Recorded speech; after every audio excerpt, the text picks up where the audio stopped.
Бидэнтэй ярилцаж байгаад баярлалаа. Монгол болон Францын засгийн газар ураны төслийг эхлүүлэх гэрээ байгуулснаас хойш 1 жил орчмын хугацаа өнгөрсөн байна. Одоогийн байдлаар төсөлд хэрэг ахиц гарсан байна. Зөвч яваа төслийн гэрээнд гар үсэг зурснаас хойш гарсан онцлог үйл явдлаас бидэнтэй хуваалцаач. Yes, indeed, we made a major step. Намайг урьдчиланд бас баярлалаа. Өнгөрсөн 1-р сарын 17-нд Монгол Улсын засгийн газар болон Orano Mining компани хөрөнгө оруулалтын гэрээнд гараа үсэг зурсан нь маш том алхам болсон. Тэрнээс хойш олон үйл явдал боллоо. Таны мэдэж байгаачлан уг хөрөнгө оруулалтын гэрээг хүчин төгөлдөр болгохын тулд бусад холбогдох гэрээг баталгахаас гадна захиргааны зөвшөөрөл авах шаардлагатай. Тухайлбал төслийг эхлүүлэхийн тулд байгаль орчны тусгай зөвшөөрөл авдаг. Өнөөдрийг хүртэл бид 2 үндсэн гэрээг идэвхтэй хэлэлцэж байна. Нэг нь хувьцаа эзэмшигчдийн гэрээний шинжилэлт, нөгөө нь ашигт малтмлын орд ашиглах гэрээ буюу уул уурхайн үйл ажиллагааны нөхцөлийг тодорхойлох гэрээний шинжилэлт юм. Эдгээр гэрээг 9-р сарын ихээр засгийн газрын хуралдаанаар хэлэлцсэн. Одоогоор гарын үсэг зурхын өмнө эцсийн шатандаа явж байна. Ирэх 7 хоногуудад батална гэж найдаж байгаа. Үүний дараа байгаль орчны тусгай зөвшөөрөл авах ажил үлдэнэ.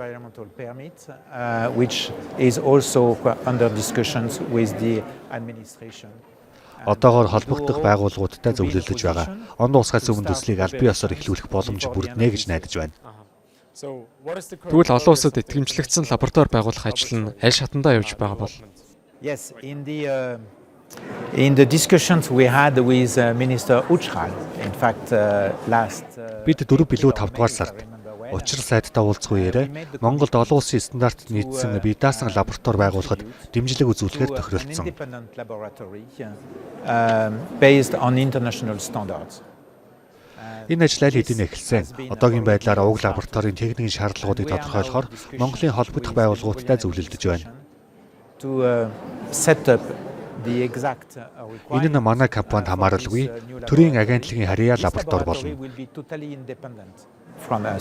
So it is not our laboratory, it is the governmental administration laboratory. Манай компани зүгээс олон улсын стандарт нийцсэн лаборатори байгуулахад шаардлагадах тоног төхөөрөмж, техник хэрэгслийг нийлүүлэхэд дэмжлэг үзүүлнэ.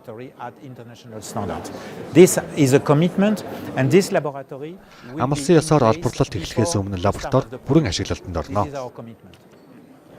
So Mr. Olvi, what has Orano Mining been focusing on? Orano Mining компани он гарснаас хойш ямар ажил голон төвлөрч байгаа вэ? Таны компани Монгол дахь үйл ажиллагаа, ялангуяа ураны төслийн урт хугацааны зорилго, алсын харны талаар асуумаар байна. So many things has been done since the beginning of this year. Он гарснаас хойш олон ажил хийж гүйцэтгээд We байна. are working on the remaining agreements to be signed and administrative authorization. Өмнө нь дурдсачлан бид төслийн үйлдсэн гэрээ хэлэлцэрийг баталж, зохицуулах байгууллагаас зөвшөөрөл авахар ажиллаж байна. In order to be able to start the investment itself as soon as we are ready to go. Хоёрдугаарт зөвшөөрлөө авчихвал бид цаг алдалгүйгээр төслөө эхлүүлэхээр бэлтгэл ажлууд дээр ажиллаж байна. And to do so, we have relaunched drilling. Хөрөнгө оруулалтын гэрээ хэрэгжээд эхлэвэл бид ордын нарийн мэдээллийг авах зорилгоор өрөмдлөгийн ажлаа дахин эхлүүлээд байгаа. We have also Мөн бид нэмээд 2 гэрээнд гарын үсэг зурсан. Нэг нь төслийн талбайд эрчим хүч нийлүүлэх 100 км-ийн урттай захилгааны шугам барих бол нөгөө нь төслийг Улаанбаатар хот, сайн шин дотгуулан сумын төвтэй холбох хатуу хүчилттэй замын төсөл байгаа. Энэхүү замын бүтээн байгуулалтын ажлууд удахгүй хийхээр төлөвлөд байгаа ажлуудад чухал ач холбогдолтой гэж хэлж болно. Монголын засгийн газраас зохиох зөвшөөрлөө авчихвал лээр дурдсан 2 гэрээний бэлтгэл ажлууд үндсэндээ бүгд хангагдаад байна. Мөн бид ажилтнуудаа сургах зорилгоор сүүлийн 2 жилийн хугацаанд туршилтын болон туршилтын байгууламж болгон ашиглаж байсан үйлдвэрлэлийн өмнөх байгууламжийг дахин эхлүүлэхээр төлөвлөж байна. Энэ форум дээр дурдсанчлан бидний ирээдүй болсон ажилчдыг сурах нь маш чухал. Үүнд хүрэхийн тулд бид дахин эхлүүлэхээр төлөвлөж буй энэхүү үйлдвэрлэлийн өмнөх байгууламжийг ашиглах болно. Энэ нь зөвхөн бага хэмжээний уран үйлдвэрлэх бөгөөд голчлон бидний ирээдүйн ажилчдыг бэлтгэх сургалтын төв болно. This is generally speaking the work under preparation again to be able to start. Тэгэхээр бид зохих зөвшөөрөл авмагцаа үндсэн хөрөнгө оруулалтаа эхлүүлэхийн тулд энэ бүх бэлтгэл ажлуудаа хангаад байна. Дэлхийн ураны зах зээлийг та хэрхэн харж байгаа вэ? Эрчим хүчний шилжилтэд ямар үүрэг гүйцэтгэнэ гэж бодож байна. Бид хөгжлөөс ард хоцорч байна уу эсвэл хөл нийлүүл алхаж байгаа гэж та бодож байна уу? I would say both. We are online with the global schedule. Аль аль нь л гэж харж байна. Бид дэлхийн нийтэд хөл нийлүүлэн алхаж байгаа. By end of this year to start production. Би энэ оны эцсээр бүтээн байгуулалтын ажлаа дуусгаж 2028 оноос үйлдвэрлэлээ эхлүүлнэ гэдэг зорилготой ажиллаж байна. Энэ бол бидний тэргүүний зорилт. Тиймээ бид одоогоор зарим гэрээ болон захиргаанаас авах шаардлагатай зөвшөөрлүүдийн хүрээнд бага зэрэг оцрогдолтой явж байна. Энэ асуудлыг шийдвэрлэхийн тулд бид одоогоор идэвхтэй ажиллаж байгаа. Эдгээр гэрээнд гарын үсэг зурж зөвшөөрлүүдийг энэ оны эцэгэхэд авч дуусгахыг зорж байна. Анх төлөвлөсөн цаг хугацааныхаа дагуу ажиллахын тулд бүх зөвшөөрлийг энэ ондоо багтаан авах нь туйлын чухал. Одоогийн байдлаар зах зээлийн хандлага маш эерэг байна. Цөмийн эрчим хүчний их усүр дэлхийн нийтээр уур амьсгалын өөрчлөлтийн эсрэг тэмцэхэд чухал үүрэг гүйцэтгэнэ гэж хүлээн зөвшөөрч байгаа шүү дээ.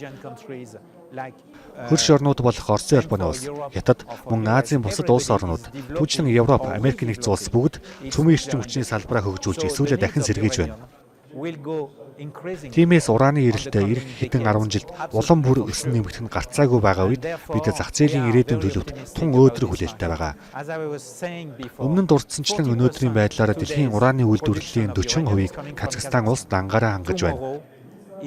Ирээдүйд Монгол улс ч ийм болох боломжтой ба зах зээл ч бүрэн дэмжинэ гэдэгт бид итгэлтэй байна. Lastly, I just want your opinion on something. So Хамгийн сүүлд нь асуухад та Монголын засгийн газар болон шийдвэр гаргагчдад юу гэж хэлмээр байна? First, keep your lively democratic debates going on. Юуны өмнө Монголын ардчилсан нийгэмд өрнөж буй идэвхтэй хэлэлцүүлгүүдэд үргэлжлүүлэх хэрэгтэйг онцломоор байна. Even fight when they are constructive. Залуу ардчилсан улсын хувьд энэ бол тун чухал зүйл. This democratic spirit in this country. Нээлттэй хэлэлцүүлэг бүр мэтгэлцэн байсан ч хамаагүй гол нь дүгнэлтэд хүрээд нэг шат дахиад явж чадхаваас эргээд ардчлалын сэтгэлгээг хамгаалах, хөгжүүлэхэд үнэлж баршгүй ач холбогдолтой. Хоёрдугаарт ардчилсан хэлэлцүүлэгтэй адил чухал зүйл бол үндсэн хуулийн тогтвортой байдал. Бидэнд тодорхой байдал хэрэгтэй байна. That's important. Now, having said that, бидэнд энд үндсэн хуулийн тогтвортой байдал хэрэгтэй байна. Энэ бол тун чухал. We have changed 3 times of interlocutors and of government. Сүүлийн 3 жилд Монголын засгийн газартай яриа хэлэлцээ хийх явцад 3 өөр засгийн газар, 3 өөр төлөөлөгчтэй ажилласан.